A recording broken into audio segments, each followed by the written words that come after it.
Good evening to everyone present with us today. Talking Film Online welcome everyone for the session today. I am Steve, your anchor for this evening. For those joining us for the first time, Talking Films Online is an online platform inaugurated and run by Dr. Nigila and Dr. Geeta Vishwanath. Talking Film Online began as their brainchild 5 years ago with the intent of preserving human connection through cinema. The platform has been supported by the interns, volunteers, and the countless directors and scholars who join us. We gather every Saturday, every week at 9 p.m. sharp as per the Indian Standard Time. The simple task for the members of the team is to watch and analyze the movie as per their respective conveniences before we meet for the discussion on Saturday every week.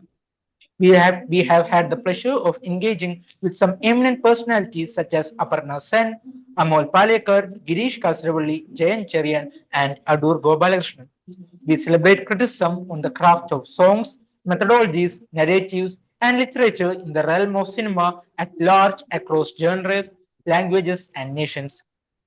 Talking Film Online has been conducting a short film making competition every June ever since our establishment. We also organize lectures in departments with faculties at different universities. We successfully conducted our first offline international seminar on Indian cinema in the digital era in collaboration with FCT Baroda.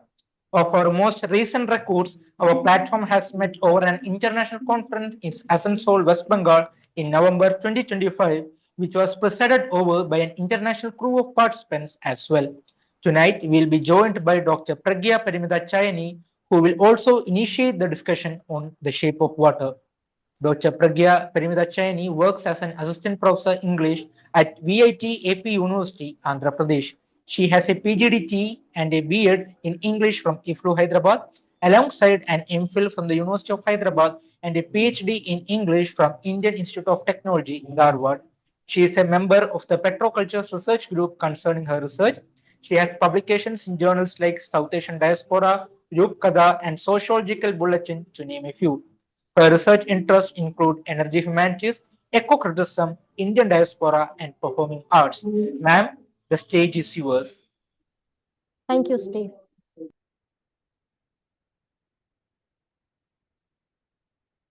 Hello everyone. As Steve was saying, that my research interests include energy humanities. So, energy humanities is an interdisciplinary field that addresses the growing concern of climate crisis because of the usage of fossil fuel. And he has also mentioned that I am a member of Petroculture's research group. So Petroculture's research group is an international research group that studies uh, the ill impacts of oil on society. Petro is a metaphor of petroleum or fossil fuel here. As my PhD thesis, I have also studied petrofiction. So it is the fiction that discusses the socio-cultural implications of oil. So why I expanded these terms to let you know that I am a student of English literature. So I am going to present my analysis of the film The Shape of Water. So since I am not a film studies scholar, nor am I a film critic, so I will discuss the film from literary perspective, keeping the literary analysis as the point of view or as the point of reference. I will analyze this film as if not a literary text, but as a cultural text. So I'm turning off my video. I am moving on to the presentation. Yes. Tanmay, if you could go to the next slide. So giving a little basic information about the film. The film was released in 2017. It is an American romantic film, and the element of dark fantasy will be found in the film. What is dark fantasy? A completely made up world where we will find demons, monsters, and there is a rise of tension in the film. So D for dark and D for destruction. And all these elements, supernatural elements, will be very destructive in their nature. The film is directed and produced by Guillermo del Toro, quite famous as Del Toro. The screenplay was written by Del Toro and Vanessa Taylor. So the film was inspired by a 1954 monster horror film, 3D horror film named Creature from the Black Lagoon. Next slide. Okay. So, I will analyze the film on three levels: uh, author, time or context, and the text. Coming to the first one, author. By author, I mean Del Toro here. The person who has directed, the person who has written the screenplay, the person who has produced it. So, to understand the art, we need to understand the artist also. Next slide, please. So Del Toro is a famous Mexican filmmaker, author, and artist. So I have changed the color of the word artist because I personally believe more than he being a filmmaker and author, he himself is an artist. He is an award-winning artist actually. So going back to his childhood days, his father was a car dealer. His mother was a tarot card reader and an occult practitioner. So once what happened, his father got a lottery of $6 million. So this lottery has made him, by him I mean Del Toro, believe that something unreal can also happen. And his mother's occult practice has brought a world of monsters, demons, and supernatural beings to his imagination. He is so because of the lottery amount, his father and mother, they started being on many trips, not on one trip, to Mexican cities.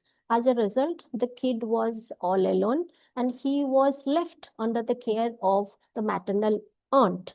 So that aunt was his name, sorry, her name I could not found anywhere. So I am sorry that I cannot tell you the name of his aunt, but she was a staunch believer of Christianity. Toro used to go to church with her regularly. So his aunt's regular church visits also brought the concept of good and evil Christian virtues to him. So parents' absence made the kid anxious all the time. He gained weight, and in his school days, he was bullied. So more what happened because of all these things, more and more he was pushed into the, or maybe drawn into, not only pushed, drawn into the world of imagination, the world of monsters and demons and supernatural beings and the power they have to not to create, rather to destroy the world. But at the same time, the aunt's belief, the virtue versus evil, the good versus evil, the virtue versus bad things. All these things you will also find in his films. Tanmay, next slide, please. Okay. So the first film he watched, Wuthering Heights.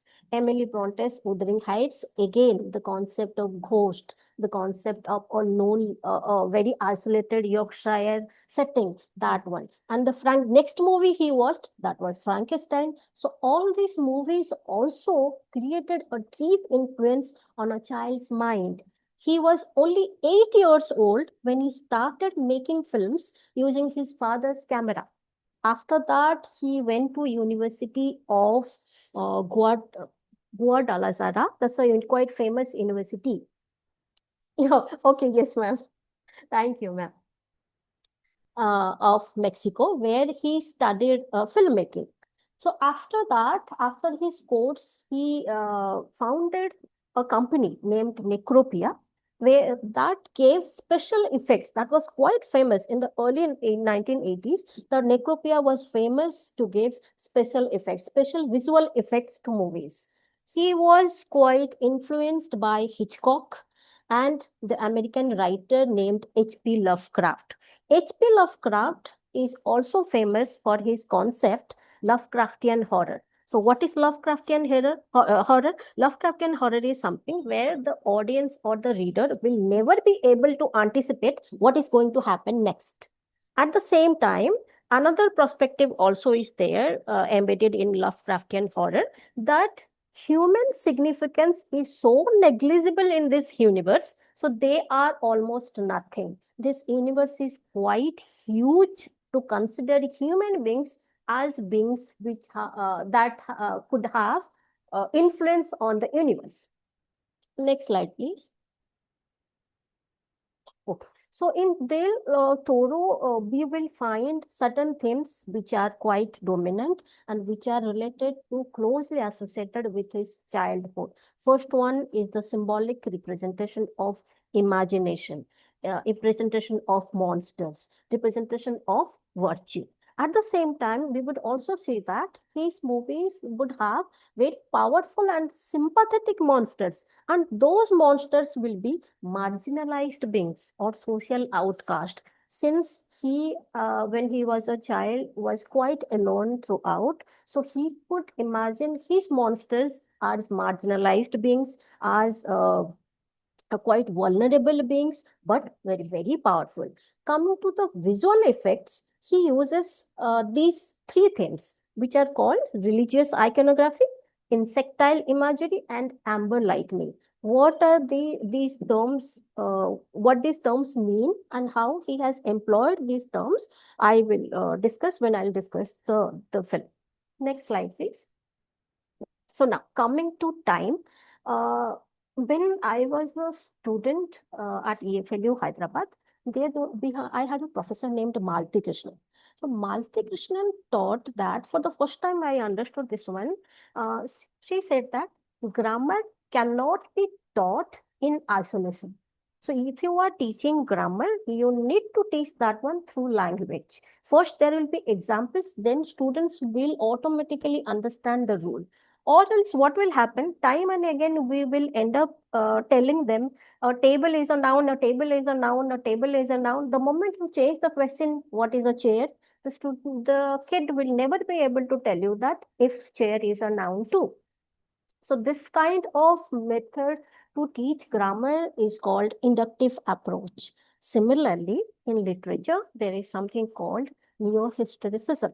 So as per the neo-historicism, texts cannot be understood in isolation. To understand the text, we need to understand the socio-cultural, the historical elements which are embedded in it.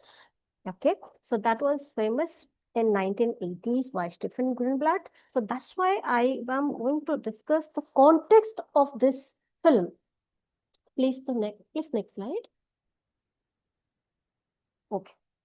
So the current geological time scale the planet is in is called Anthropocene. Etymologically, Anthropocene is derived from two Latin words, anthropocene. Anthropo, from we can relate it to anthropology, which means human beings. Scene, C-E-N-E, scene means new human. So we are the new human beings which are influencing the planet. Not in a good way, in a very bad way, actually. That is why we have invited the crisis, which has three aspects to it. That's why it is called triple crisis. So we have invited climate crisis, biodiversity loss, and pollution. Literature is the mirror of society.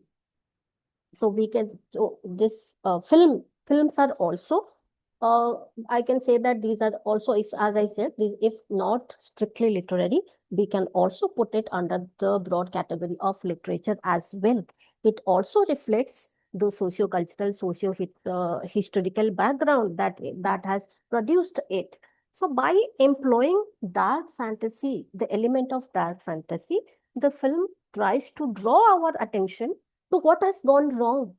Human beings' control of other species might bring a time where a humanoid, a non-human animal which has human-like form or human-like characteristics, will eat equal to the cat, the fish, eating a fish is eating a cat. By also employing Gothic elements. What is Gothic elements? Horror, mystery, romance. The plot of this film also shocks us. It gives us a very different world that we cannot really imagine. So the message here is, when we are looking at, we are making Kyoto Protocol, we are making many negotiations, SDGs are also here, and in fact India is also celebrating. So when we are looking at the macro picture, we should actually drop it down to the micro level. We should not focus on the grand narrative, rather to the local and mini narrative. And time has come when science was always privileged. Now the perspective from HSS or humanities and social sciences should be taken into consideration by giving the due position of the due place of our indigenous knowledge, our folklore, our folk art, and our local knowledge. So this is the solution to the problem that the entire planet is in. Then my next slide. So now coming to the text. Next one. As I said, if not, it's a mirror. So what does a mirror do? Mirror doesn't tell us what is good or what is bad. If there is a black spot on your cheeks, you will be able to look at the mirror and understand there is a black spot. Let's say you have gained weight, you have lost weight. All these things you will be able to see looking at the mirror. So literature is the mirror of society. So that is why visuals, our audio visuals, our films are very important. If not strictly literary, that's the cultural text. We'll be able to understand through its narrative techniques and, as I said, audio visuals, what is happening around us. Next one. Yeah, I am sure that you have watched the movie, but still to give you a heads up, I want to say that. So the movie will start with Eliza Esposito. So I was reading somewhere, Esposito is a Latin word which means out of water. So Eliza, so why her name is out of water, we will discuss this towards the end. So Eliza Esposito, who is she? She is a mute cleaning worker.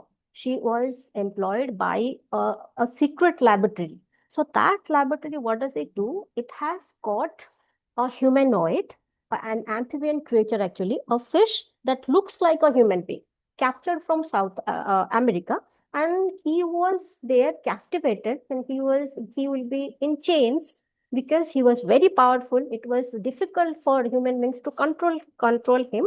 That is why, using science, he was being captivated, and he was there because of the vivisection. What is vivisection? So when we perform operations as a part of scientific research. It's a kind of research. So the scientists wanted to see how does its respiratory system work. So Eliza, through time, she develops a deep bond with that creature.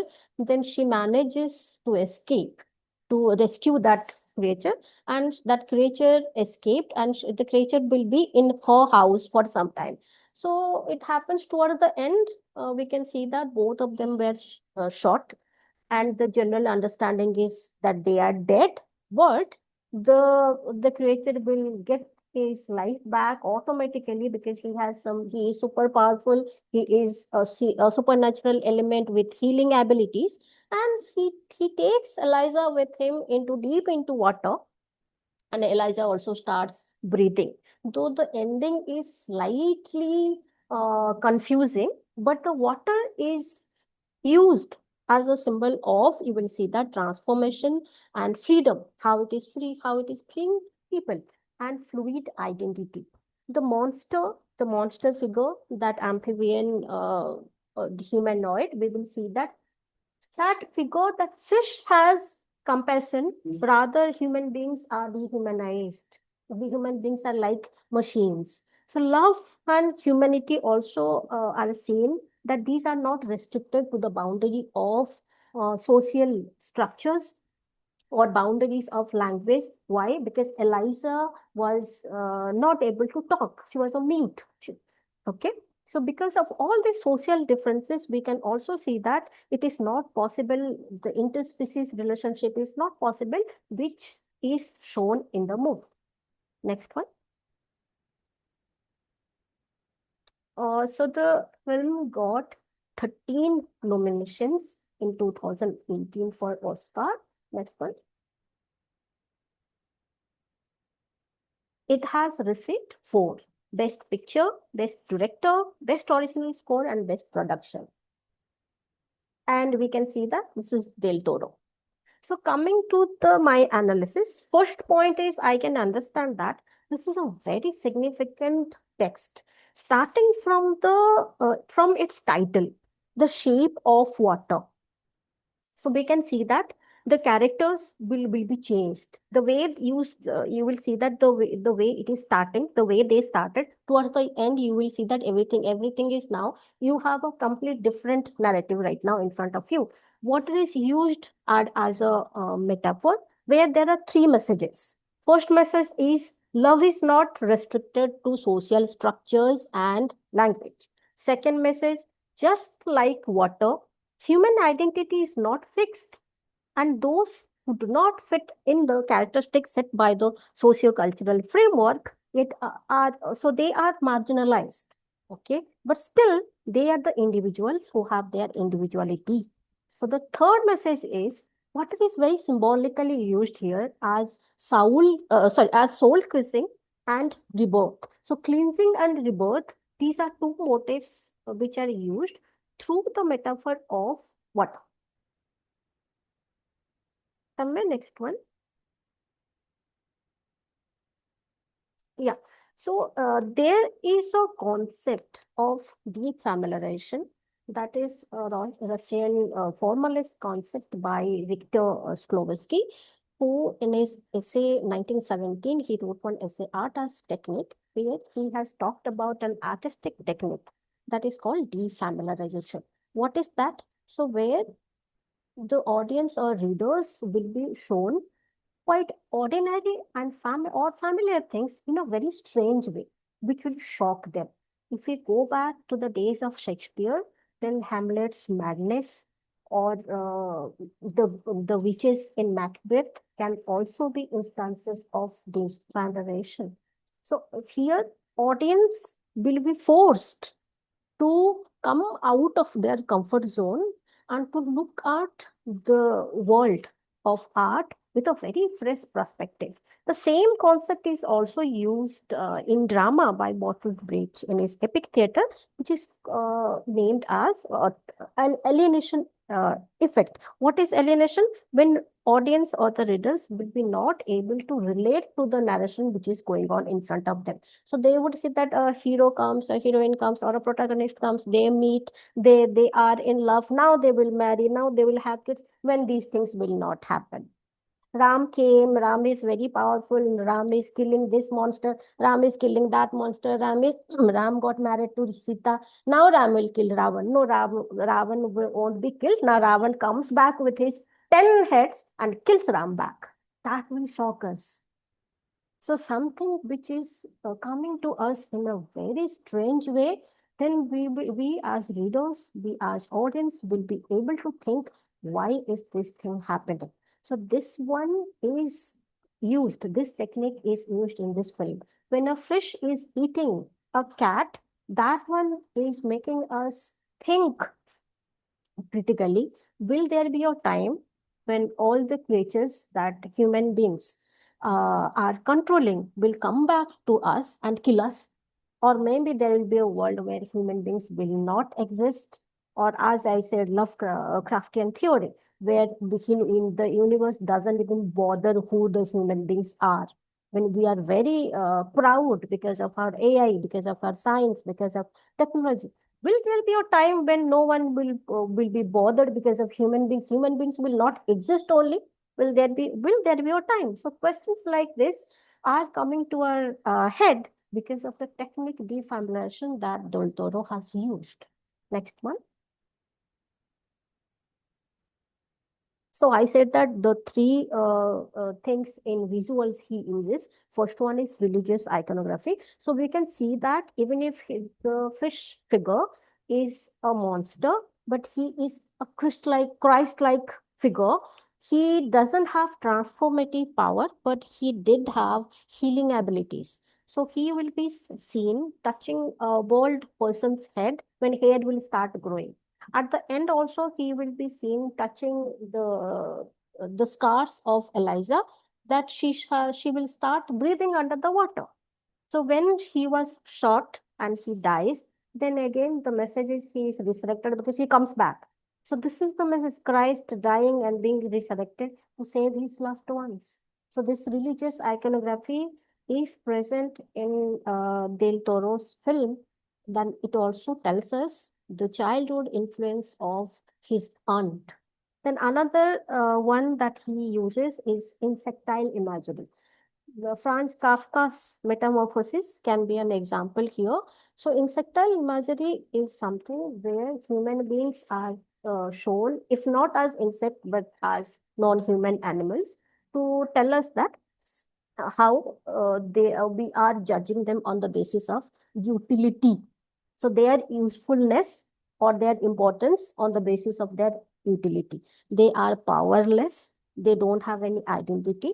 So, and also they can be controlled. So by showing that a fish figure cannot be controlled, Del Toro is also telling us that the film is anti-anthropocentric. It is horrific, no doubt, but at the same time, it is trying to shock us. So amber lighting is a concept, is a 1950s aesthetic.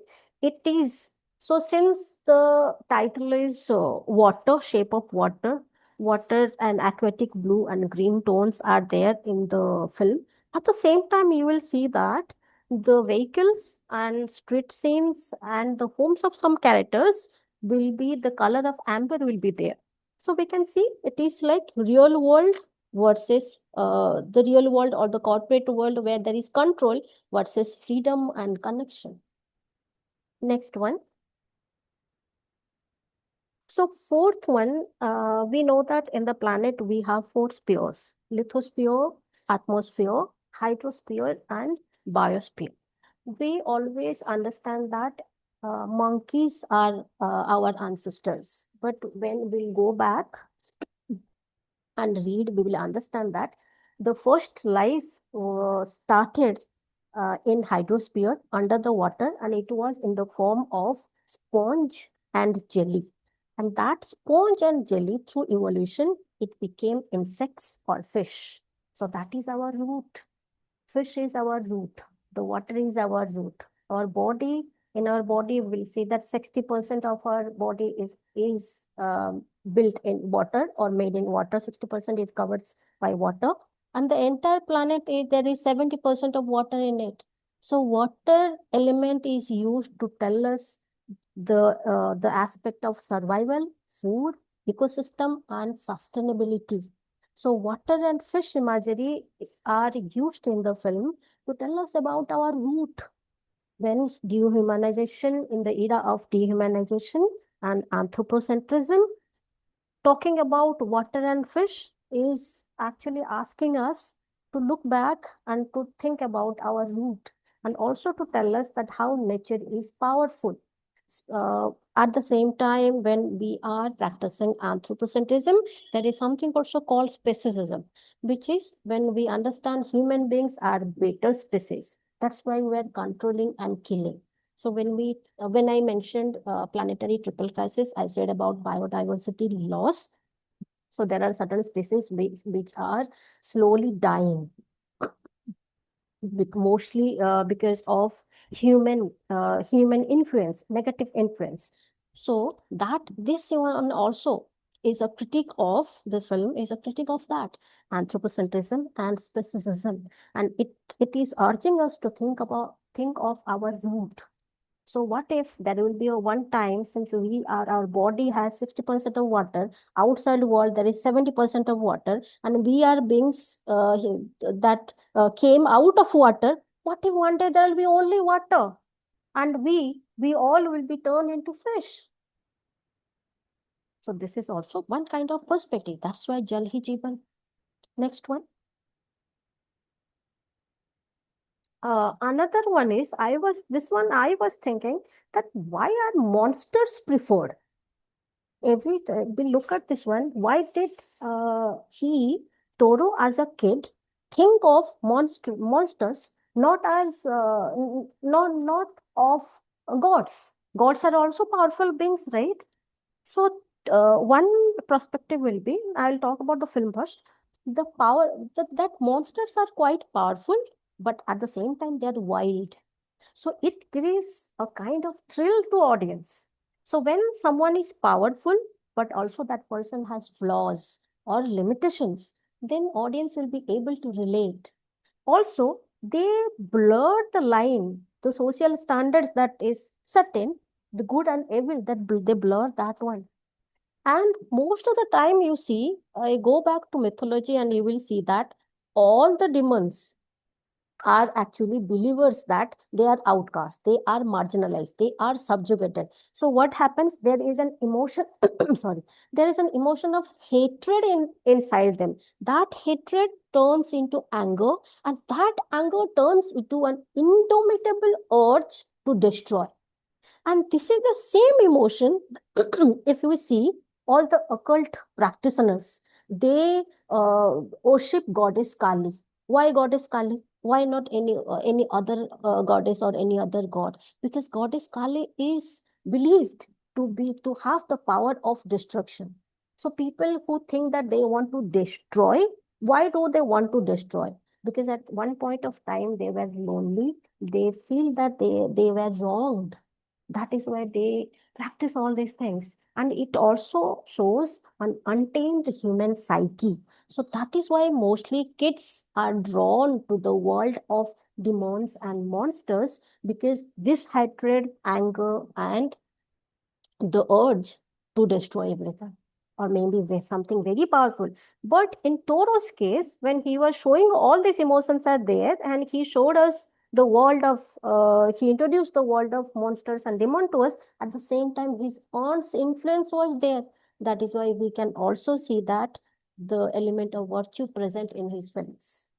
Next one. So when Toro has shown us fairy tale, horror, and gothic, there is a literary perspective or literary motif which is called eco-gothic. Eco-gothic was founded by Simon Stock. So what is eco-gothic? Eco-gothic is at the intersection of environmental horror and literary presentation. Let's say I will give one example of, in a film, you will see that someone died. So the cremation is happening. Everyone is wearing black, holding white roses. Then it will start raining. There will be thunder, lightning. Everyone will be holding one umbrella. Why does it have to rain? So then it is the environment itself has become gothic in it. You can look at McCarthy's book, Pulitzer winning book, The Road. There is a movie also. The book has turned into movie. You will be able to see Coleridge's poem, Rhyme of Ancient Mariner, that how there is water everywhere, but there is not a drop to drink. The same one will be in that movie. There will be snow everywhere, and there is no way to go. There is no destination. The father and the son they are only walking. So this eco-gothic element is also there in the film. When we'll see that the fish, because of the fish, the fish which has turned power, which is powerful, who is powerful, and also is giving us an element of or an emotion of fear. That fish itself represents the ecogotic element. Next one. There are also post-human questions. So what is post-human? So it's I have put it here, that is a philosophical framework that challenges or critiques human exceptionalism. Human beings are exceptions. This concept is being challenged. So this human beings, this era of human beings is gone. Now we are post-human. So these four questions are mostly asked in that film, that what is humanity? Just being a human, having a human body, you are human, or there is more than that. So ethics. Now, what is, can we feel, can we look at, experience ethics, look at ethics beyond the body of one human being? Is intelligence only restricted to human beings only? Then again, what is a body, what is not? That is why shape of water, because water doesn't have a fixed shape. Next one. So the Cold War context is also given. The background of the film is US and USSR 1960s Cold War context, where we in the film we can see that Hofstadter is a Soviet spy. We can also see the laboratory where that fish was kept. It was a secret laboratory. And we can also see that scientific militarization, because he will be controlled all the time with a torch, kind of electric torch that gives shock to him. And along with that, nuclear anxieties, the competition between two superpowers, human beings with the which is powerful because of science and technology, with all the innovations, and with someone who is supernatural, the conflict between these two. Next one. We can also look at the film from Louis Althusser's concept of repressive state apparatus and ideological state apparatus, where we can see that how personal repression is also kind of symbolic of political repression. So Eliza is a mute woman. So the struggle to communicate, Giles, the struggle to be included because he was gay, and Gilda on two different levels. She was black and she belongs to working class itself. And ISA also. What is ISA? When the dominant values of the culture will be shown everywhere to reinforce societal norms or states norms. So the male authority or white supremacy, heteronormativity, governmental restrictions, these things are dominant, or scientific science, how because of science the dehumanization is happening, mechanization is happening because of science. These things are also will be able to say in the film. Next one. Looking at the film, we can also give a feminist reading. Eliza is an unconventional heroine. She is not beautiful. Being beautiful is a very subjective understanding, a subjective concept. But looking at all the Hollywood heroines, we cannot really call her beautiful. Rather, she belongs to working class, but you see how she is able to manage to form a deep connection with a supernatural, extremely intelligent being. And her sexual agency also shows that she is reclaiming female desire. Also, throughout the movie, you will see that she is a mute, she is a disabled, but she is not a victim. She is not passive at all. She is active throughout the movie. She is able to rescue the supernatural being, and she is able to keep him. And throughout the movie, also you will see that she is enjoying her life. Whatever she has, with that she is enjoying. She is very active. Next one. Uh, So the film gives us a fairy tale vibe, that princess, her monster lover, and there is evil authority which is trying to control them, which is trying to disrupt their love story. At the same time, we can see escape narrative also twice. It is shown. We can also see very transformative and strange ending, but Del Toro has complicated this genre of fairy tale. How? By giving us interspecies relationship and scientific and political violence, a scientific control, scientific atmosphere, and an ending which gives us many questions. It is the ending is not very definite, very structured. Like just like water is also, it is destructured. And at the same time, the complexity of morality. Maybe because of this reason, Toro is Toro, because he has subverted the genre itself. That's all from my side. This is my understanding of the film. Let's discuss now.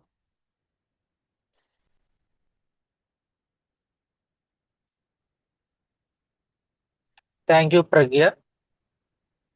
for that really well thought out, discussion based on the film. I also found the film to be, the introduction of the topic of Lovecraftian horror. Mm-hmm. I have also heard of the term before, but quite an explanation of the term it's for the first time. So thank you for a very beautiful analysis of the film, touching on so many topics related to it, and also the director Guillermo del Toro is known for mutilating the main character's body in many of his films. Many The of his recent films. one, yeah, recent one being Frankenstein. So Yes, yes. there's an interesting parallel running throughout his film, the way he presents it, the cinematography, the characters, the gothicness, as you said. Yes, So yes. thank you for describing all those for me. So the venue is now open for anyone who wants to add to the discussion that was opened by Dr. Pragya. So this Can is my analysis. Please, yes, yes, ma'am. Please, please. yeah, can I come in? Yes, please, please, ma'am. Yeah, yeah. Thank you so much, Pragya. In fact, the choice of your film and the discussion is very timely and also, I must say, educative for TFO because we are preparing for a seminar in October on, going beyond the species and cinema in the age of the Anthropocene. So that is why this film and your discussion really fits into that extremely appropriately. And thank you for all the different issues that you brought up and for your very clear analysis.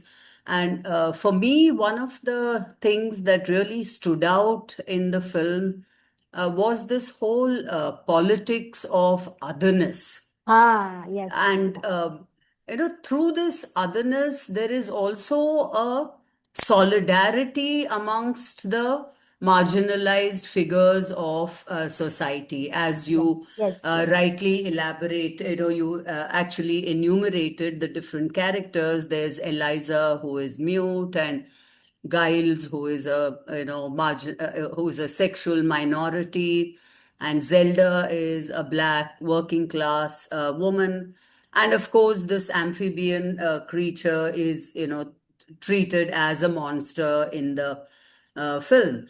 And this actually reminded me of Arundhati Roy's Ministry of Utmost Of Happiness utmost as well, happiness. because even there you have this kind of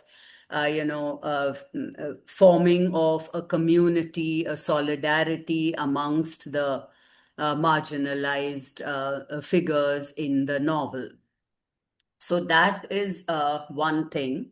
And apart from that, I think the question of desire, Desire. uh, you know, um, like you rightly said in your, you hinted at the possibility of a feminist reading of the film, in which you spoke about how Eliza is shown as somebody with agency, and that agency includes sexual agency, and it's kind of dealt with so much dignity, her desire as well, and that bodily desire of Eliza becomes very central to the Yes. narrative. To the narrative, So yes. yeah, so it is like a fairy tale. That's right, but unlike traditional fairy tales, it's also a fairy tale that foregrounds adult sexuality.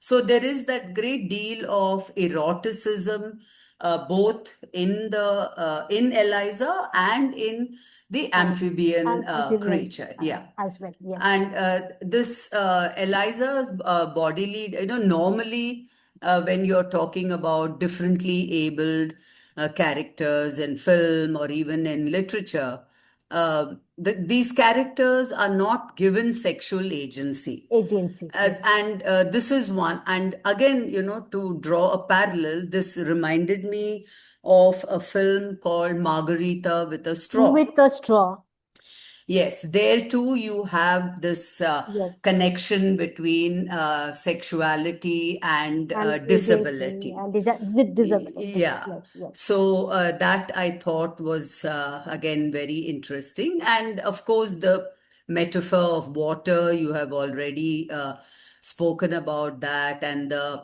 connotations of water as, fluid. And so, along with blurring the borders between, self and other, it's also kind of blurring certain lines in cinematic language, like between reality on the one hand and fantasy Fantasy on that. on the other hand.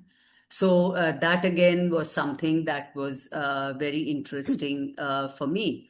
And and yeah, you've already spoken about the Cold War politics and American masculinity also in the figure of Strickland. Uh, and yeah, I have also watched Frankenstein, Del Toro's Frankenstein. So there also you have in Frankenstein actually exclusion produces a kind of rage, and the neglect creates violence. But in Shape of Water, you have this group of outsiders who form a Form, yes, community. community to help And them. yeah, and empathy becomes almost, like a radical form of empathy. So you have Eliza, who is, like so empathetic to the other cat, to the amphibian creature, and she ends up also falling in love with him. So it's almost, you can say revolutionary Revolutionary. in its thematic handling. Yeah, so So when we're talking about love is also mostly when the romantic love is included or in front of mhm. us, we always look at the body. How does the other person is looking? How is he looking like?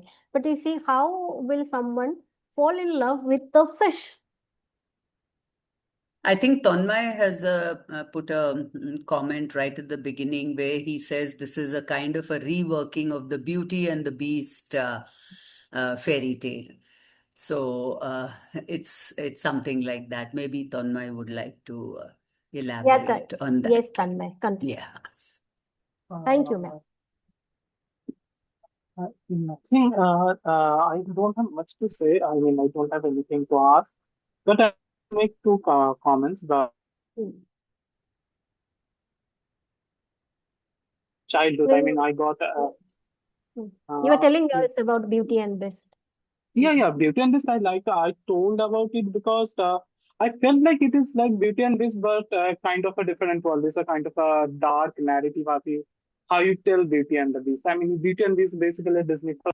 It's like a very feel good film in a very bright color palettes and other things. But this film is set in a very darker tone in traditional Del Toro narratives. I mean, if you look at his other films like Frankenstein, Pan's Labyrinth, Pacific Rim, Hellboy. So Del Toro likes to watch it. I mean, deal with this monster figure, and it kind of try to present this very complex relationship in a monster verse where these monsters, at the same time, they like human beings. Also, at the same time, there are some human beings who are in also with these monsters, and this whole journey how the monster overcomes those. I mean, It's like they like hurdles and on don't his like. path. You can Yeah, yeah, bring Julia Christopher's the abject that the abject. Yeah. the urine or the faces which are inside the body when it comes out, we hate that. So something you are you don't like, and at the same time it is a very part of your existence. So in the same manner as you were saying, you like it and you don't like it also. Yeah, yeah. Like Sarah Ahmed when she wrote that in Cultural Politics of Emotion, like how emotion travels to bodies and how it manifests when you came in contact with this object, when you come in contact with the other being, and then you kind of reflect your hatred towards the other being. So it's kind of politics of inside out and outside in. That's Correct, Sarah Ahmed correct, also correct, talking, and correct. Kristeva. And not only Kristeva, I think Butler also in her Butler work, also has Gender, talked about it, she yes. talked about it. Yeah. So, but in this film, I mean, I was talking about Del Toro. So, my problem with Del Toro is that he is very comfortable dealing with these monsters. He never tried to come out of these films, of this monster versus human beings, or this Anthropocene debate. I mean, it's okay because certain directors have a certain kind of signatures that makes them kind of obvious, right? Uh, and my second comment on is that I like Del Toro because how he, I mean, construct his miso song. I mean, this color palette, this what you also taught, I mean, discussed about this ambiguity. Whenever there is some kind of romantic scene, or whenever there is a kind of warmth in that color palette, changed into this yellowish tone, and whenever there's some kind of darker scene, it changed to this very The color greeny will or change, tealish yes. kind of sound, and it is very common in his other films also. You watch Frankenstein, you watch Pan's Labyrinth, you watch Hellboy. This very, I mean, saturated colors. This is also a very signature style of Del Toro. I think that if one want to talk about Del Toro, this color scheme and this cinematography is also needs to come into focus. This is something I feel very unique about Del Toro, which I don't find in a recurring manner in other directors also. So these are my just two comments. This is not a question, but No, no, it's some of my fine. No, observations. when you were saying that he's quite comfortable with monsters, so if we look at Freud and we see that someone's childhood carries a lot of influence on the way we are. That is why I have mentioned his parents, that his parents were never there for him. He was left alone with his aunt. And he was fat. You think about a kid whose parents are not there and he is bullied. No, so no one is there to rescue. So obviously his imagination will go to a world where there will be monsters. Now monsters will come and escape me, rescue me. I will be escaped. They will come and rescue me. I will be saved. So maybe his childhood, this one, his childhood story, his childhood influence has made him in this way that very comfortably he will go to his world, that world. That's why.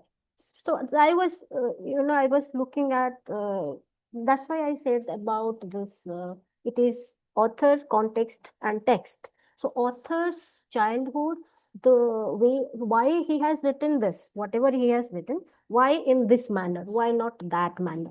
So when we question, we always have to look at the writer's childhood. Why is he writing like that?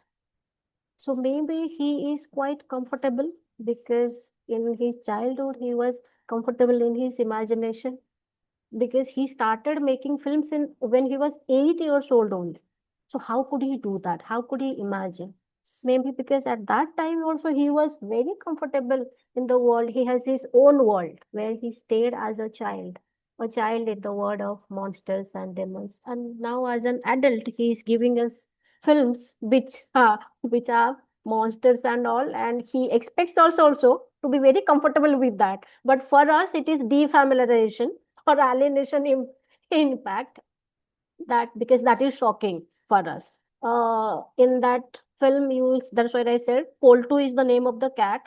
So I think Guy says that not Poltu, not Poltu, and the fish goes next step. Poltu is gone. Fish eating a cat. That is shocking, very shocking for us. So how is it possible? A cat eats a fish. It's the other way around.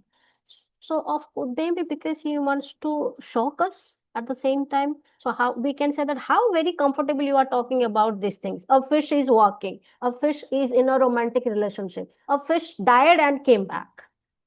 So how is it all these things possible? Maybe he wants to shock us. Maybe he wants to give us a world that we cannot really relate, and he wants us to be scared of what we are doing actually. Human beings, not so not. It doesn't mean you and me, the audience, the human beings. What we are doing, part of Anthropocene. What we are doing, a part of speciesism. So maybe he wants to imagine another future where there will be only fish, and fish will start eating cats, and we all will turn into fish because our root is a fish. It's not ape, it's a fish.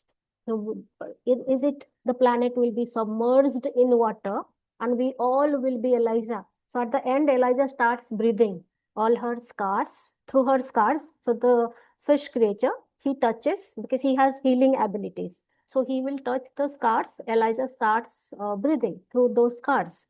She develops guiles. So what if we all are? So it is like from where we have come, we will go back to that place. Is it like that? So many perspectives. This is one of the perspectives looking at the movie. Yes, ma'am. And if you think about that creature as a fish, then maybe it can shock you. But in the film, that creature was never mentioned as a fish. In No, fact, it is what never mentioned as a fish. No. he was mentioned as a god God, multiple God, times. God, So many times God. Yes. yeah, yeah. So God is not meant to be. I mean, there is a dichotomy of the Christian God and the God of the tribals. For example, that masculine figure, I'm forgetting his name, Strike something, the military man. When he was talking with those two cleaning women, he talked about that how does God look like? Maybe he looks like me, but Yes, yes, he's yes, this is yes. kind of very racist dialogue. He talks that he may looks like me, but at the same time when the film ends, he kind of acknowledged that that creature is the god when the creature basically killed him. Yes, he says, So it's yeah, God. yeah. So this is a transformation of not only the creature but also of the how the man thinks about the god, and in that sense also it is a very good criticism how human beings thinks in this Anthropocene. So the god of the global north and the god of the global south, and clash between that was. And Okay. if you Yes. think about the creature as a god, not as a fish, then the god eating a cat is very normal. For example, I was thinking about the creature as a god. So Okay. to me, it was not that much shocking when you killed that cat. But yeah, kind of like that we can have different perspectives of the same incident. Yes, yes. Okay. Thank Thank you, Tanmay, for those interesting viewpoints. Uh, um, I invite if Targeshwar sir or Matrima ma'am has anything to say about the movies.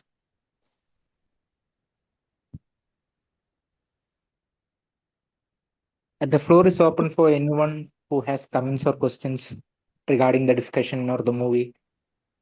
Okay, let me comment, Steve. Can I? Yes, ma'am. Yes. Yes, ma'am, please, please, please. I Yeah, was so waiting for your comment. I was thinking, thanks, Pragya, for suggesting the film and also for opening up many issues. I mean, you showed us many possible ways of reading the film. One of the things that I was thinking of was this film could, in usual romantic style, be called as Saving Eliza. In a way, I mean, and if you look at it in terms of in terms of masculinity, there is virtually no masculine figure there except the neighbor, who can be a possible romantic interest for Eliza. Eliza. It looks like from. I mean, it looks like now we have run out of masculine, the possibility of creating figures who are interesting for women, and therefore we need Yeah, a yeah, kind of yeah.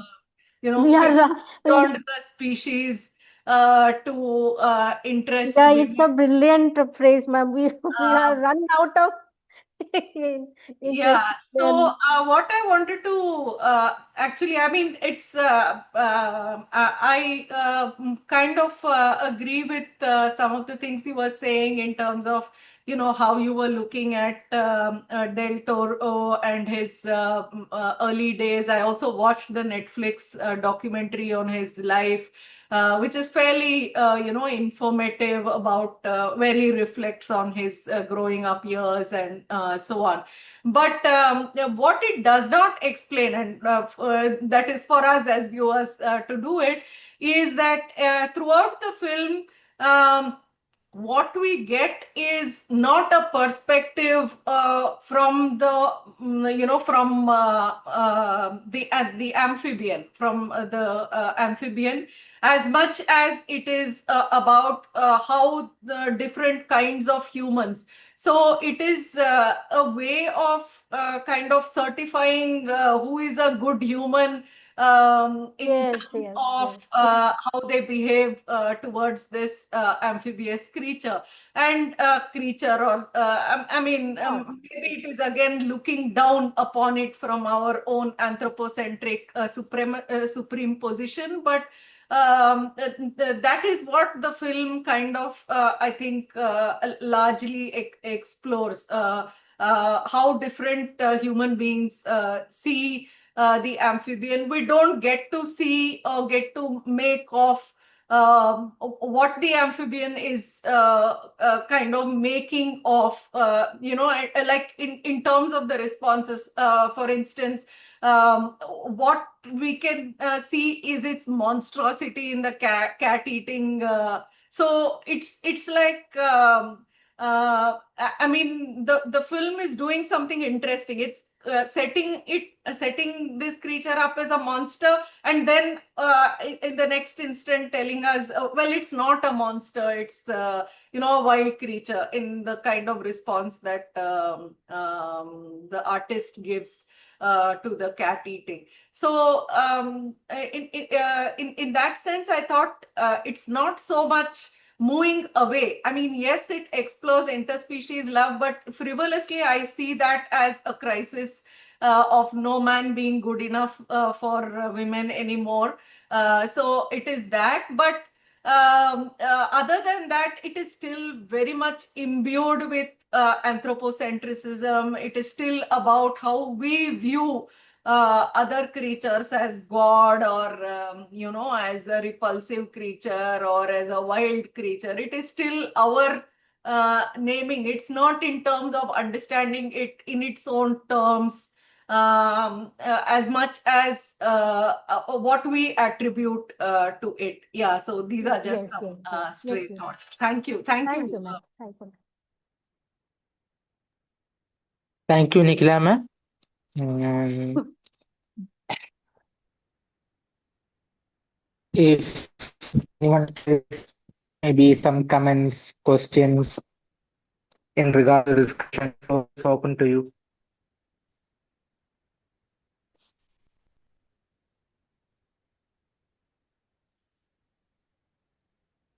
Uh, I will take this time to draw out some of my own thoughts regarding the movie. Ma'am, as you said that about fish, the part where about Jal Hi Jeevan Hai. I have read an interesting book called Why There's No Such Thing Called Fish. Because uh, taxonomically speaking, we categorize everything based on what we can see and identify and everything. But when you look at it scientifically, a fish is much closer to us than a fish is closer to, let's say, a shark, because both of us share a more common ancestor than a shark. So let's say, talking in a species regard, I think Del Toro takes all these into consideration when he makes a film, when he makes these connections between different types of, let's say, I think he makes films how John Donne would make metaphysical poetry. He takes two vastly different beings and then merge them together to make something really beautiful. And that's what we see throughout his movies, this type of yoking substances together which we could never think of, which we could never imagine, like an amphibian fish and a woman. And the ending itself, usually Del Toro films are really dark, but this gives us a, let's say, a kind of hope for humanity. He's saying that even if we mess up large time, there's still someone or something, maybe something will turn up, maybe eventually we will awash, we will make it good in the future. So this kind of hope and everything. So Del Toro is a master in his art. And as I said before, this mutilation of bodies is a very prominent theme from Pan's Labyrinth in this Mm. film and in Frankenstein. It goes and on and on. So, ma'am, what do you think about this? What is his obsession, let's say, with mutilating the body? What do you have to say about that? That's why he has given the title as Shape of Water, because he, he is giving us the water doesn't have any shape. So you see how identity is fluid, how identity is transformative, how identity water, if you put water in a bottle, if you can put water in a glass, you can put in a jar, you see it will look different. So that is the way maybe he wants to tell us the body. What we are calling body is not exactly the body. That's why I have mentioned about the beginning of life, that how it was only the cell. It was not exactly the sponge or spongy or jelly, what we're I am calling it. It's an insect that turned into fish. It was just a cell. It didn't have any water. So water, which doesn't have a body, inside that the creature, which also didn't have any shape. So we are actually that. One point of time. So it is also, as you were saying, it's giving us one hope. It's also another perspective is it is also giving us a kind of warning that it can happen another world or what one juncture of time it can happen that there will be water everywhere and we will be bodiless, because we are already, he is telling us you don't have the body. So he is the structure that the society is has given to us. He has challenged that one, that love can happen between people of one human being and with one species, a fish maybe, whatever you call that one, a creature. The love is not restricted to language. That one again another challenge. Now love, you look at the body, that one, the one that you are telling us, the body, that one also he is challenging. That's why the name of the movie is Shape of Water, because water doesn't have any shape. So maybe in that perspective, he uses the word body. It's not he uses the word body, rather he critiques the socio-cultural framework that we are very restricted towards the body, the shape. So he is critiquing that shape, that everything is shapeless. There is no shape. Maybe in that manner. Thank you, ma'am. Um, the rest of the participants here, the professors, the students, members, anyone, feel free to ask questions, comments. May I? Yes, ma'am. I just have an observation. Yes, ma'am. It could be really trivial. I don't know. But when you were just giving the introduction about the director, when you mentioned the company's name, Necropia, it Mhm. really uh, that was very interesting because like the term necro in itself Hmm. is something related to dead and monster. And Yes. Frankenstein, necromancy, everything was very, Necromancy. Yes, related touching. to that, Yeah, necromancy, necropia. yeah. So then, it's really evident that how he is so much into the monsters and the supernatural things, like the director. For him to name his company as Necropia, then I went to Google and checked whether his company, like as you said, it's a company that makes the effects like Visual effects. CGs, visual is. I thought maybe they'll be doing all of that just for these supernatural films. But no, they are in general a special effects company. The But company that he gives chose only to special name. effects. It's like it will Yeah, improvise the visuals. It will bring the Gothic element to the movie, to the narrative, and it, so whatever is the producer or the director, whatever they have given, it will heighten, intensify the impact. The way they will use it, whatever you give, if it is at the level of one, they will heighten it to that extent that people will look at it and be horrified. So that's why the name is Necropia.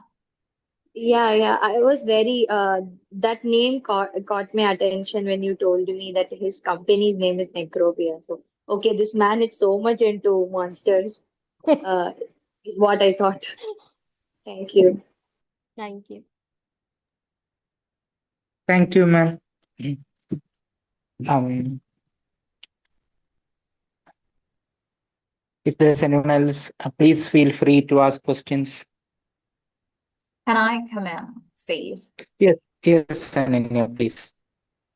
Thank you. Thank you so much, Dr. Pragnya ma'am, for Yes. joining the session and the suggestion of a movie which apparently seemed to suggest for talking films online's future endeavor to be in the right direction of the eco-critical consideration for the further discussions we may have. So thank you so much for the movie. I do agree with so many of the participants' views in terms of how the movie reminded them of Beauty and the Beast. The one featuring Emma Stone, that's one I also considered that crossed my mind as well whilst watching the movie. And Avatar is another movie which crossed my mind just in a quick glimpse. But so what, after listening to all the other compliments, suggestions, and reviews of the movie, and after having your going through your presentation, I find what I can try to ask about is the maternity in the movie, the motherhood that I see come up through the suggestion of the female actress finding the creature, meeting that their time of unison is marked by the egg, which is presented there. So this egg is hints to me constantly of the future progeny, something which is coming to be. And then this is also in the movie where we see the water shifting from the bathtub to the water in the kettle where the eggs are boiling, suggesting the eggs are hatching up. And then, so there is that particular maternity I connected with the female, and then also the material, with the creature who, as somebody suggested here, I think Nicola Ma'am suggested, if I'm not wrong, how the creature goes from acting wildly to acting with vigilance, acting with responsibility, from eating a cat alive to helping the people there heal. So there was this constant exchange of maternity, as if the female actress who is at the center, who is essentially a part of the movie, seemed to suggest to me constantly that they were trying to heal from past trauma, which the marks on the neck suggested. And this creature seemed to be the very medicine, as if that was the female himself, as if from the future, or as if a suggestion from a future which the female imagines the world to look like, the world to the kind of world where the female wants to be. So these were interesting clues I drew from the movie. And there are many. There are images of Gothic literature you brought in, which I'm so thankful for, because I really didn't notice these things in the movie. And the constant suggestion of the water, which invites me to think about mother's water, the water of the womb, when the mother holds a baby and the water breaks. So there's that use of rain, constant rain. There's that use of huge amount of water. And then the bathtub, where the female is seen masturbating, and then connecting that to the eggs. So all of these strongly suggested maternity in some type of way. And they seem to be exchanging, the female and the creature. They seem to be constantly exchanging this role of being a mother to the other. So, what is your view on that? That is absolutely fine. In the beginning that you have looked at uh, you have looked at Eliza, the scene where she is masturbating inside water. So at the same time, we can also see that at the end, she herself becomes half fish and half human. So maybe in the beginning, you are looking at another perspective. You are looking at it as mother's womb. So what my presentation has supported, that maybe she herself is a creature, is a creature where the creature part or the creature aspect, the creature is not dominant in her, is sleeping inside her. So that's why she herself is very much comfortable inside the water. In the beginning, that is why it is shown that she is inside the water and she is very comfortable. And then at the end, again, she jumps in the water, she goes deep into the water. And because of the creature, she starts breathing. So maybe it is another way telling us we, the human beings, are actually our life has started under the water. And that's what I have said, that what is life, jal is jeevan hai, that we started as jellyfish and the life is created under the water. If you want to draw a similar narrative by looking at mother's womb, that is, of course, it is perspective. You can look at the same one as mother's womb as well. But as Nicola ma'am said, as also Tanmay said, we cannot really call the creature as fish, because throughout the movie there are there is confusion, there is transformation. At one point of time, you can look at him as a monster who is eating an animal, eating a cat. And other point of time, as you also said, he is seen helping others. He is seen, he will come back from death. So now he is also a god. Now who is he actually? So are we actually looking at him, or are we looking at the human beings as human beings? How we are going to look at the non-human animals, as Nicola ma'am rightly pointed out, for us, for we the human beings, either we worship them, we are worshipping cows and or whatnot. Either we worship them or we hate them. They are never at par with us. So they are never human beings. As species, we are always central. That's why anthropocentrism. That is why speciesism. Because we always look down upon them, or they are above us. So look at owl. Owl is a creature of goddess Lakshmi. Lakshmi. There are many animals, as Nicola ma'am correctly said. Either we worship them or we hate them. So it is also, that's why this one is being questioned in the film, that we have to be ethical actually. Looking, we have to identify the dissimilarities, recognize the dissimilarities, and at the same time recognize, identify, and give them their due space. That's why the biosphere is, we have to, there will be one biodiversity loss is happening. Why? Because some species are dying, there is no balance there. So imbalance is happening because we, the human beings, being a part of anthropocentrism, we are ruling. That is why, because of science and technology, they have brought a creature which looks like a fish and human being. They wanted to perform research. They wanted to cut him and see how his respiratory system works. That's what I said. Vivisect. Vivisect is something when we operate on someone, on an or animal, because of the research purpose. And you see how they're like they. So as Geeta ma'am said, they are the other. So we are the self. They are the other. So they can be, they are the lab rats, they are the guinea pigs. They can be controlled, they will be in chains, they will be in our laboratory. We can cut them open for us also, not for them. So as Nikla ma'am rightly said, this is nowhere that fish has started talking. It is mainly the question on the ethics, how human beings should look at other species. Okay. But as you are talking about the maternity, the water, you can still look at that one.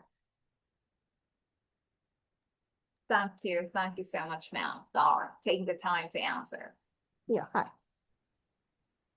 Thank you.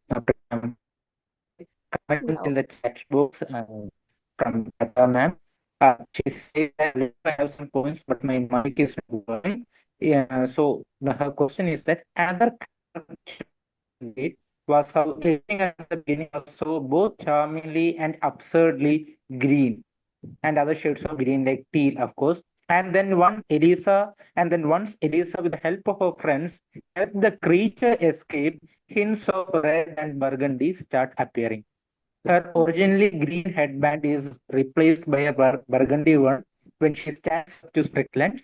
The heels are red, and so is the blood flowing against his chest when he is Yeah, shot that's by what is Strickland. the what's emotion, contrasting emotion. So something which is dominant, that color, that's why Del Toro is quite brilliant in that. Whatever is the emotion, the color, the background color will be that. So when it's aquatic, it is talking about freedom.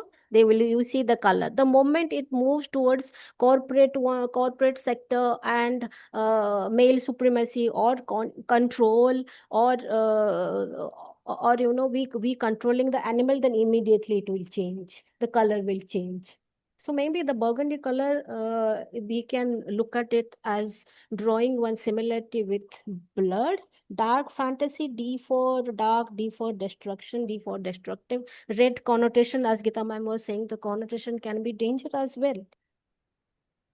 So maybe in that Yeah. way he has changed the color. Yeah, she continues to say it was a cool detail, and I'm sure this can be interpreted in interesting ways, Definitely, yes. Yeah. which is indicative of various boundaries being broken. Also, it is used to mean both Yes. positive, Elisa's boldness, and negative, harm done to the creature by the bullet stings. Yes, absolutely correct. That can also be looked at from that perspective. Yes, true. Also, Del Toro's highlight of Uh, decline stage of cinema focus upload is noticeable. Uh, Steve, I could not hear what you said at the At last, she said that also Del Toro's highlighting of the declining stage of cinemas as a subplot is notable. Hello, also. am I audible?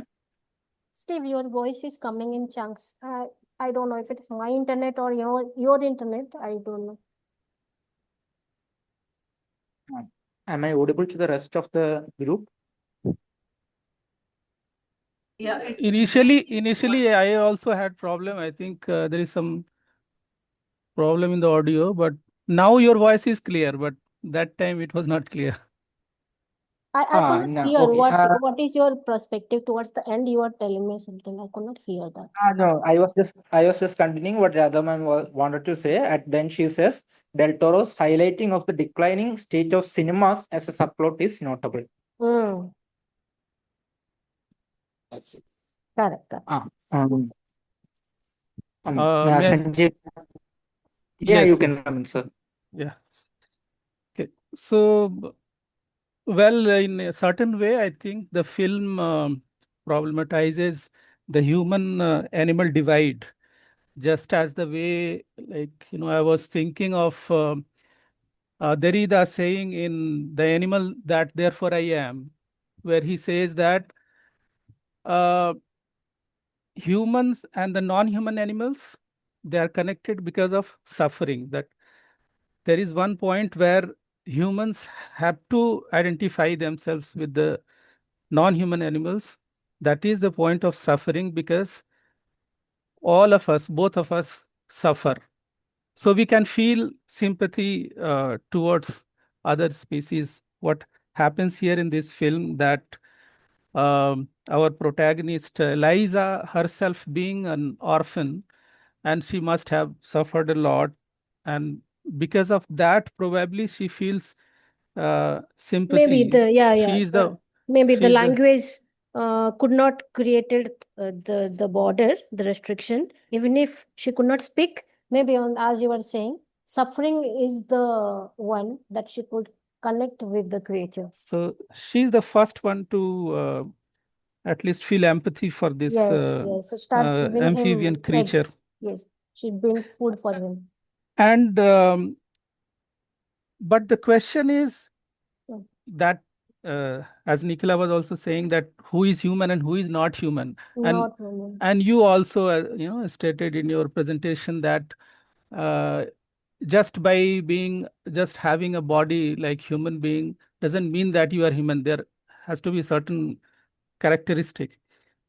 So there is one conversation between Eliza and her neighbor Jail, that finally, Eliza, when she is requesting him to save this creature, and she says that if we do not save him, then we are also not human beings. We are not, we are not showing, we are not giving the proof of being human being. Being humans. So initially, Giles says that, oh God, it's not even human. So then she questions that, then are you human if you are not saving him? So who is human and who is not human? This is debated in this film. But the question is, who is the monster? Who is the monster actually? Now, that also has been problematized. Actually, initially, Jail is the one who is narrating the story. So he says that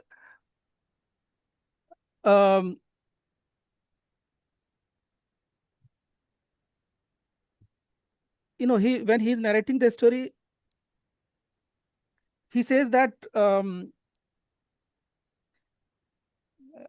there was one statement which I forgot. In any case, it is, so what he means basically is that, I don't remember exactly the sentence, but basically he says that this story of love and loss is finally destroyed by a monster. So who is the monster? It is not that amphibian creature who is the monster. That creature is not the creature. It is Strickland who is the monster. If you see the very statement of the narrator, Jail, it is the Strickland who is the monster. And coming back to that point of othering, which Geeta raised, yes, that we see in different forms. So, for example, the black people being presented as the other, the woman being presented as the other, homosexual being presented as the other. When Jail is sitting in the restaurant, then these black people, they come and they want to sit there, and they are not allowed to sit by this, Even the also owner of the looking at restaurant. Zelda, she is a black, looking at her working class woman, and yes, as what you were saying is absolutely correct. This otherness, we can look at this otherness as Geeta ma'am was saying, there is a solidarity, there is a line of otherness. Many otherness. It's not otherness, othernesses actually. Others, many others. It's not strictly in between human and non-human. It's between many things, male and female, white and black, Yes. And heteronormativity, and how heteronormativity is the motive, how heterosexual versus homosexual, that is also there. And then disability, the person who is functioning with the full body and someone who is not able to speak. Both the Ableism, Eliza, they are not able to speak. Throughout the movie, they could not speak. And they are the protagonists, but they are not speaking. So now for language, people with language, people who don't have the language. So this is a brilliant observation. Thank you very much. So the owner of the restaurant, then he shows that perspective, the heteronormative perspective, that he asks, immediately to leave the place, and he also asked that you should not come here again. He's holding the hand. After that, he says that. And when Strickland comes to the toilet, there he says, you ladies, what are you talking? Girl talk, like that. He demeans all the time these people. And in several of his statements, so monster, who is the monster? The monster is someone who is othering other people, he's othering and trying to Whatever present is, as yeah, someone who is yes, different, who is simply different from different. you, becomes inferior to you. Inferior, not Yeah. different doesn't really mean dissimilar here. Yeah. By different, you like self and other. You are demeaning the person.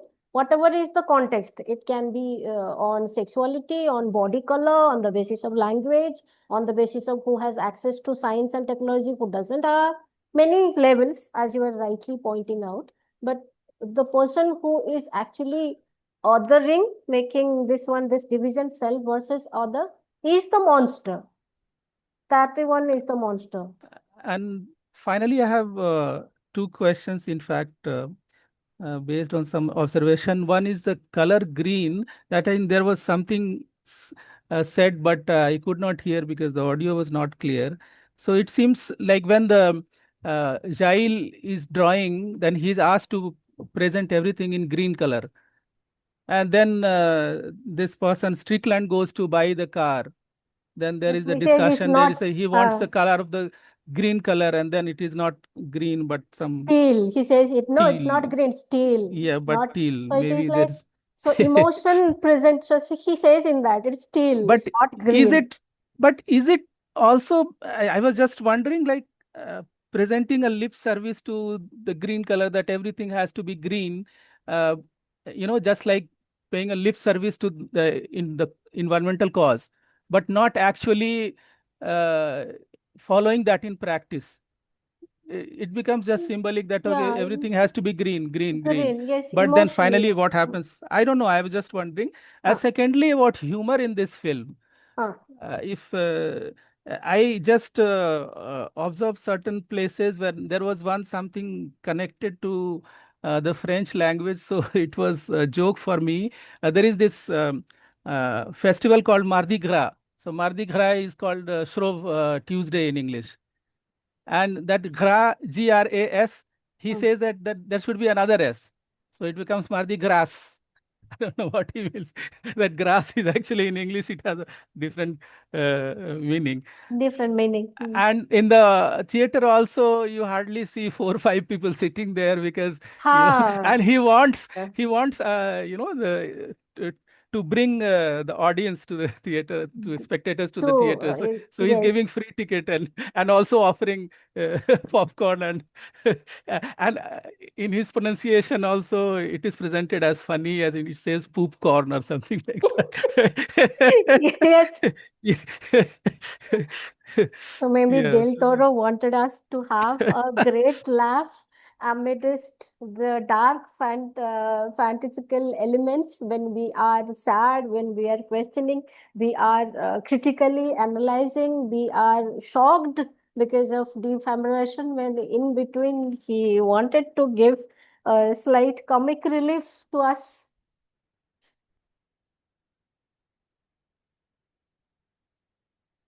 But a brilliant observation, Sanjay sir. Thank you very much. Thank you, Cecil, and comments. I invite Alishon to have.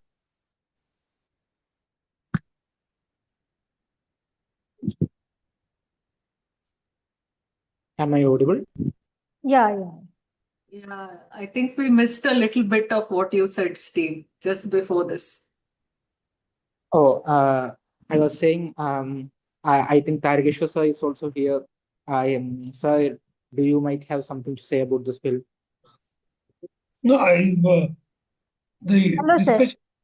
Hello, the discussion is quite interesting. But as we were saying, is it possible to have a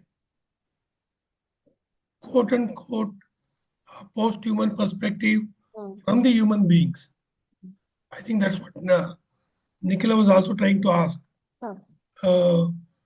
Without quote unquote the other perspectives, can the humans can have a post-human perspective? Is the larger question. Huh. So whatever theory we come out with, whatever analysis we do, and the analysis, the word analysis itself is to dissect the world around us and categorize them, name them, and that is the way we produce knowledge. What we are trying to do here is also to dominate the world by dissecting it, analyzing it, naming it, and producing knowledge about it, because knowledge is power. So it is to have power over the world, whether other beings or other things. So in that sense, the question is, can we have post-human perspective from the human beings? And if not,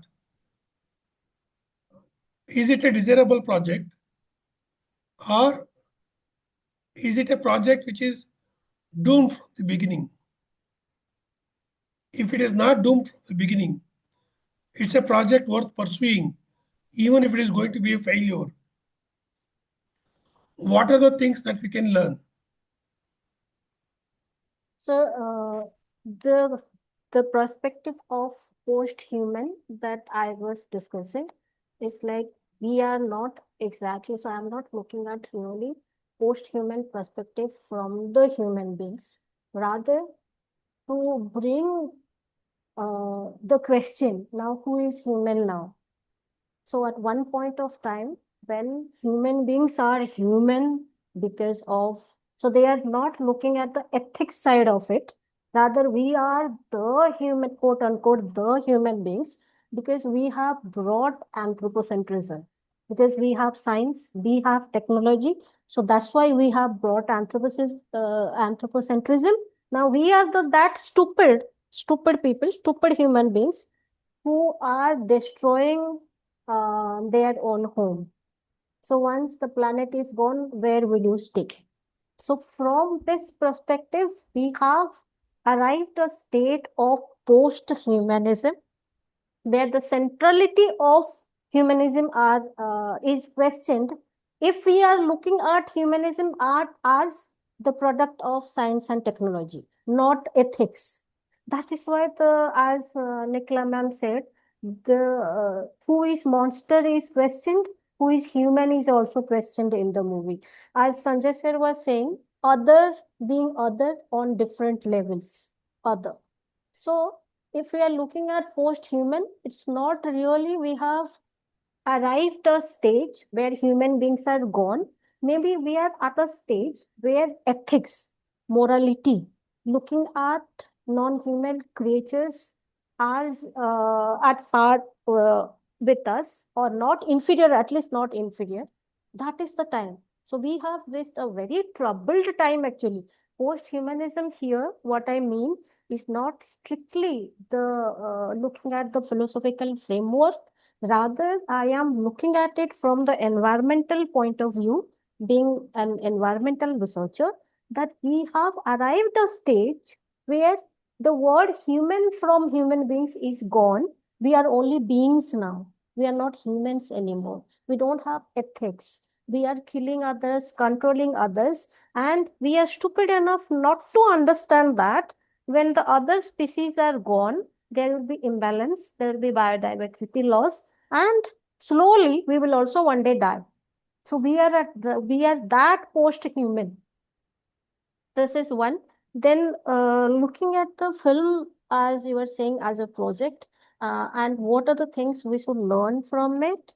So gathering from all the points or all the audience, the points they have raised or their arguments, I can say that we should move forward as we should move move forward to a time, or we should bring the the word human to the human beings. We are human, as Sanjay sir was saying. If you are not saving the creature, then you are not human. So being ethical, being moral, looking at other species, looking at non-human animals on the similar plane, understanding the dissimilarities, recognizing that and allowing them to live the way they want to, is the time we should be reaching at with our scientific and technological knowledge. And at the same time, why is Del Toro is going back? Or not only Del Toro, you can look at now in Bollywood or Hollywood, there are many movies on fantasy. Many. We are looking back the time. There is recently I looked at a movie where Kajal is playing. There are mythical figures, demons, and she becoming Kali. So why are we time and again at this in 2026 AI generation? We are the AI generation. We are changing the world. Why are we going back to our folklore? Why are we going back to the era of or to the world of monsters and demons and gods and goddesses? Maybe that's what in the beginning I said, that maybe the solution, the sustainability is not written in science and technology. Rather, once we will reach that post-human stage when we are looking at HSS, humanistic and social science from humanities and social science perspective, looking at our indigenous knowledge system, looking at our folklores, looking at our local narratives, our mini narratives, not at a very grand and macro structure. So time and again we have moved to science and technology, but what have we solved? Same one is shown in the movie also. They have the power of science, they have the power of technology. Now they are also controlling the creature. But doing what then? They are controlling the creature, torturing him and locking him in a lab so that they can perform, then cut his body open to see how his respiratory system is working. And they have been using electric shocks to that creature. Even at the end, the creature was shot also. So then, what kind of human beings are we? So maybe we should start from this question and move forward, and and we should understand that when this era, this juncture of time, this anthropocentric centrism is in practice, we are not human beings really.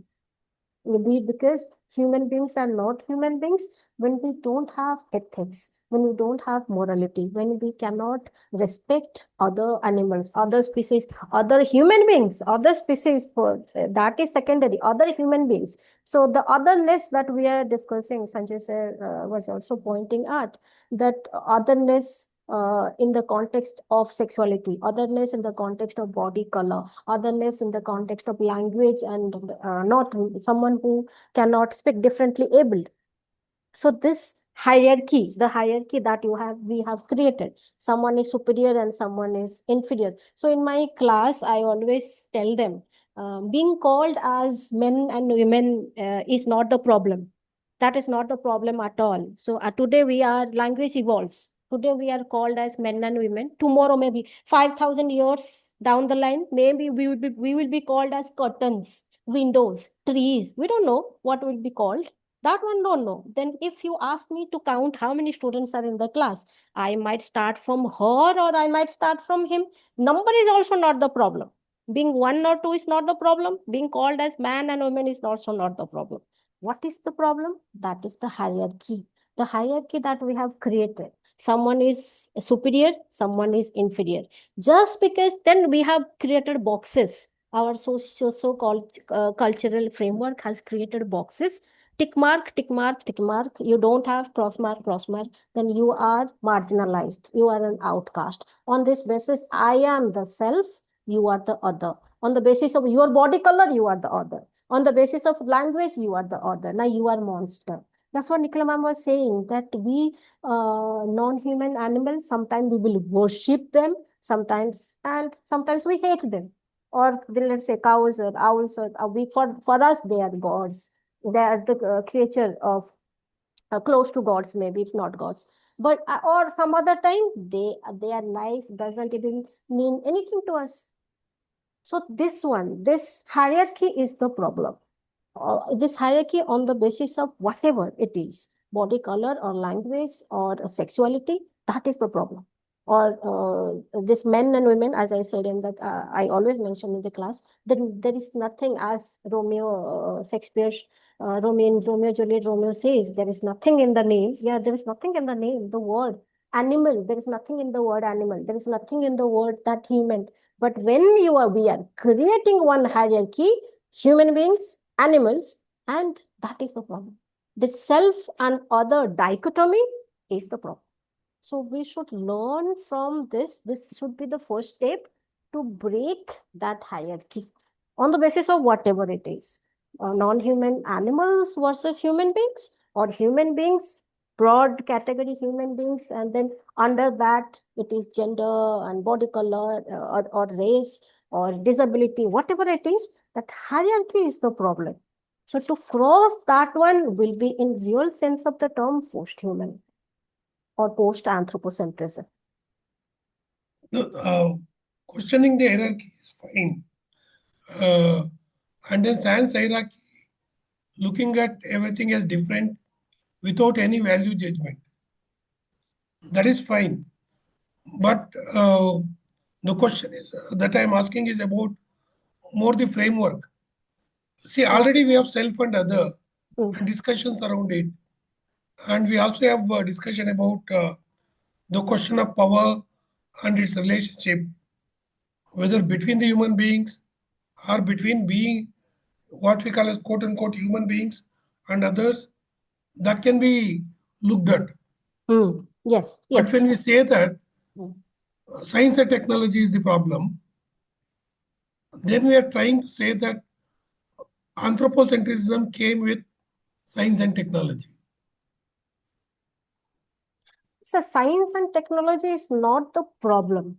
How Yes. to use science and technology is the problem. Using science and technology, we have done a lot actually. No, the question is not about whether science and technology should be used or not.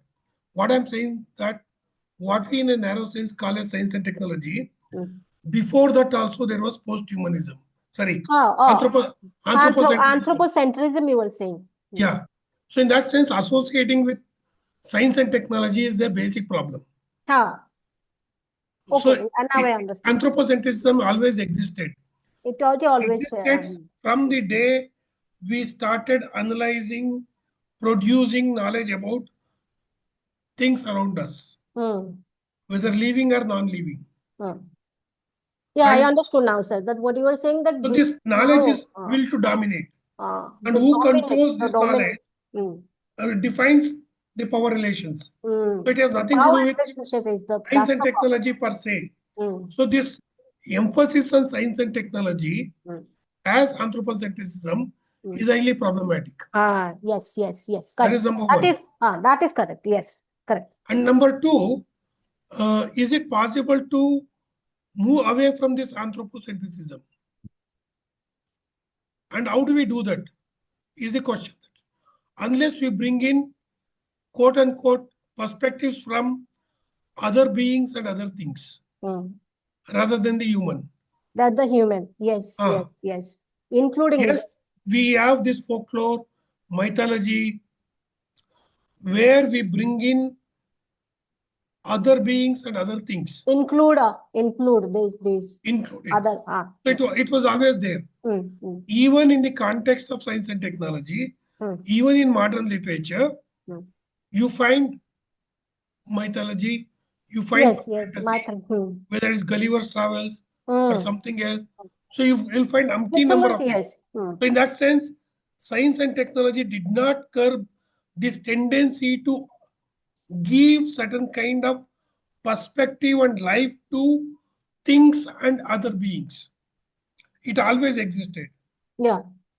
This perspective I understood. Yes, now with that point, so how do we proceed from here? So is it possible to bring in the not from our perspective what they think, or what they would say. When we are writing literature, when we are making a film, we are trying to bring in what they would think, what they would feel from our perspective. I think We have never the other included them. discussions also raise the issue of Hmm. what is their point Their of view. perspective. So Because the what are they language, saying it? what the How do we language get is at not it? there. Is it possible to have a kind of translation between our language and their way of expression? Whether we call it as language or non-language, Non-language. is it possible to have a interspecies dialogue? Dialogue. Number one. Number two, is it possible to have a dialogue with mute things? What we call as matter, which doesn't speak, a thing. Like the protagonist, So Eliza. is it possible to have a dialogue between us on equal terms? Maybe maybe as a human being, if someone the language is not there, it is easy. Like if not easy, we can still read the gestures. But reading the gestures of animal, I don't know, sir. I don't have the answer to this. Your question number one, that if interspecies dialogue is still possible, can we still read the non-human animals through our language? Because they don't have their language. What they are talking, we don't know. We are trying to express in our language. Then maybe they are happy, maybe they are sad, maybe they are not happy, they are angry, whatever. Maybe they are in pain. We are trying to draw a structure using our world, our knowledge, our understanding, and our language. I don't know, sir, how far is it is possible to have this interspecies dialogue. I don't have answer to this question, There sir. were some kind of insights from the discussion itself. Hmm. So even you raised that issue of who is human and who is monster. Monster. So we need to deconstruct these categories themselves. Not ask the question who is human and who is monster, but in what way we constructed the category of human. In what way we constructed the category of monster. Monster. So that is one way of Looking at it. asking the question and then deconstructing it. There's nothing human about human. There's nothing monster about monster. Monsters. That is one way of looking at it. The other way, I think, in the film is we produce knowledge through our senses. Yes. And main sense through which we construct is through our eyes, through which we see and take up the sense of the world around us. Is it in film especially?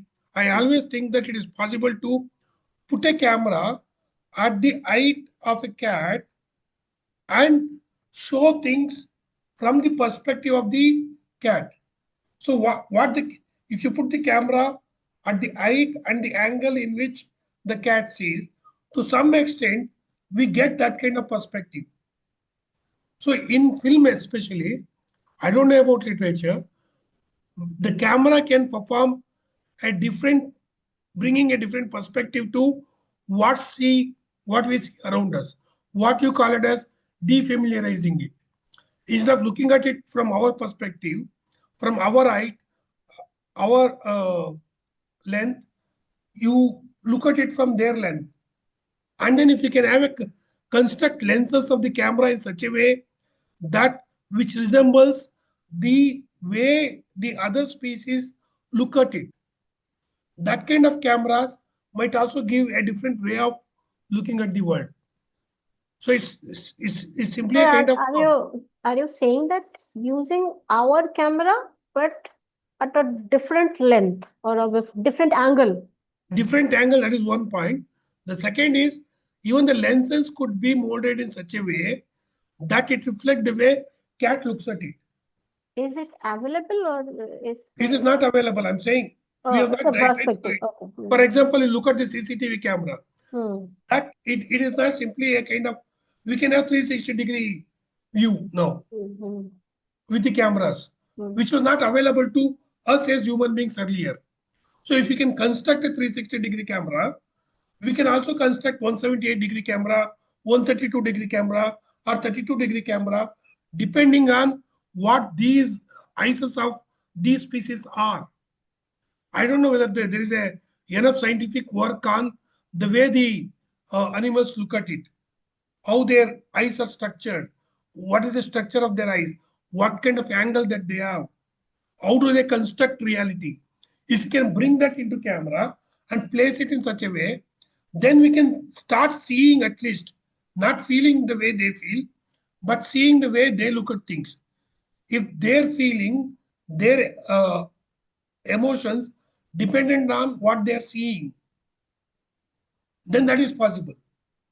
So at least I'm saying that there is a possibility. There is a But I don't know possibility. whether it will lead to a kind of post-human perspective, number one.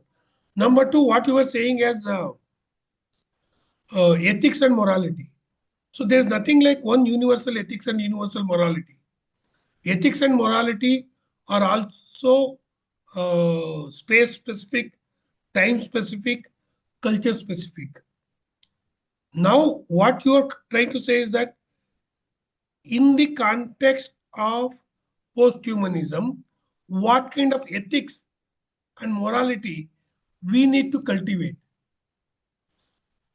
and whether we can draw from the other perspectives, like you said, folklore or other kind of theological perspectives, where you worship an animal, or before sacrificing the animal, you Their worship. apologize to it and then do it, or you do halal and do it. So there are different ways of Different ways of looking at it. looking at it. So can we bring that in to incorporate a new New morality complete and way of new ethics and new morality. that is the work that we need to do. To Trying to look at it trying in to that way. go beyond anthropocentrism. Anthropocentrism and post-humanism, Yeah. and include all these points when we are really talking about, I mean, strict boundary of anthropocentrism or science and technology or post-humanism. When we are looking at it, we need to include all these perspectives and look at from a very broader perspective or broader point of view. Yeah, not pitch science and technology against Not these environmentalism. versus one versus other.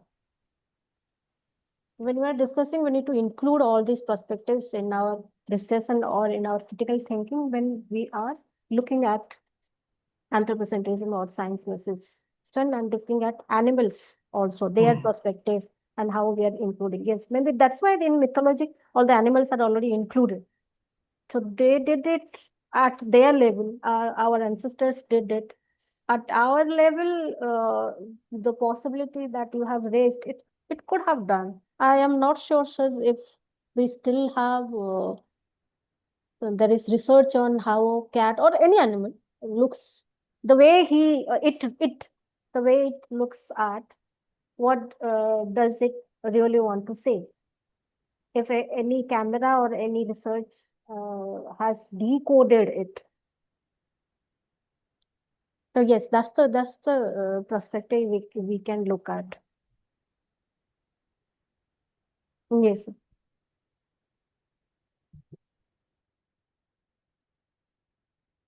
I attended a conference at IIT Guwahati, where this electrical engineering and people from history, they are doing a kind of research where they are decoding the voice of the cry of animals.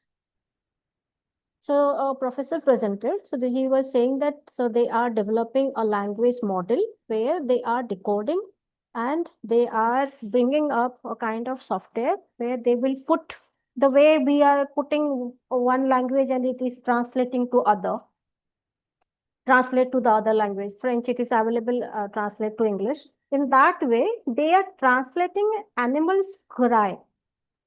So what happens, why they are doing it? Generally, at the time of the birth, elephant, what it happens, once the calf comes out, the mother elephant comes back actually, 2 steps back. So what happens, the mother unintentionally keeps its hind legs on the baby. So many a time baby dies, the calf dies, because most of the time elephants give birth deep into the forest inside, they do it. So this is a government initiative by the foresters are also district forest officers are also involved in that project. So they are decoding the cry of the animals, where they will understand if it is a mother, it's a labor pain or not, if they are in danger or not. Only the cry. This one I knew then. 2 years back, I attended one workshop, digital humanities workshop at IIT Guwahati. But what you have raised, that one, I don't know, sir, if they are doing, looking at it.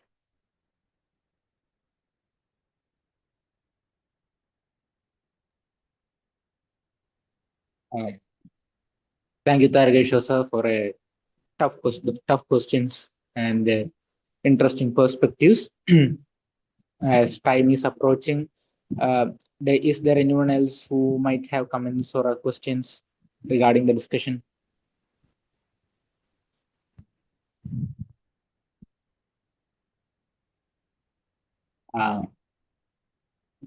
Otherwise, I think it's time for us to wind up.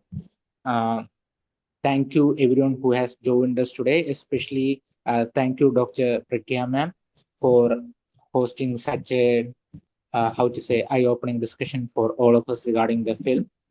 Also, thanks to the directors of this film group, Nikhila ma'am and Geeta ma'am, for coordinating this. Also, thank you to all my fellow members who have helped me and to our team who have helped coordinating this discussion. Thanks to all of us who joined this session and provided various insights, comments, and questions. And also thanks to Guillermo del Toro for making this film for the world to see. Thank you, Sanjay. Thank you. Thank you. Thank you. Good Thank you, night. ma'am. Good Thank night, you. ma'am. Good Good night, ma'am. night.